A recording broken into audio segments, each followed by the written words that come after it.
భారతదేశానికి ఇప్పుడు ఇరాన్‌లో సంక్షోభం ఒక పెద్ద తలనొప్పి. One of the.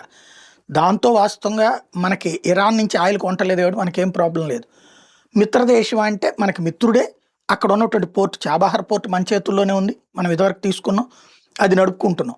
అదే సందర్భంలో ప్రధానంగా ఎదురవుతున్నటువంటి సమస్య ఏంటయ్యా అంటే ఇరాన్ కాశ్మీర్ లాంటి విషయాల్లో పాకిస్తాన్‌కే మద్దతు ఇస్తుంటుంది. అది పక్కన పెడదాం. ఇప్పుడు ఇరాన్‌లో అస్థిరత నెలకొనటం, ఖొమైనీ ప్రభుత్వానికి వ్యతిరేకంగా జరుగుతున్న గొడవలు వాటి వెనకాల అమెరికా ఉందన్నటువంటిది ఖొమైనీనే ప్రకటించడం. పహ్లావి ఎవరైతే అమెరికా చేతుల్లో ఉన్నటువంటి పర్షియన్ రాజకుటుంబం, ఒకనాటి రాజకుటుంబం, ఇప్పుడున్నటువంటి ఖొమైనీలకి ముందున్నటువంటి రాజరికం అనమాట.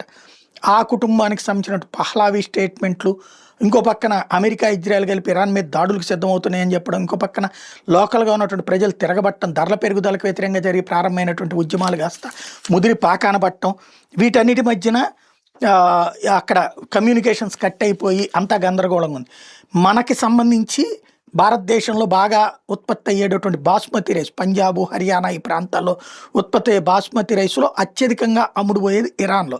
వాళ్ళు బిర్యానీలు ఇది తింటారు కదా. 2,000 కోట్ల రూపాయల విలువైనటువంటి బాస్మతి బియ్యం మన వాళ్ళు అక్కడికి తీసుకెళ్లారు షిప్పుల్లో. ఇప్పుడు అవన్నీ అక్కడ నిలిచిపోయినాయి. దాంతో ఏం చేయాలో అర్థం కాక తిప్పలు పడుతున్నారు పంజాబ్, హర్యానాకి చెందిన రైస్ మిల్లర్లు.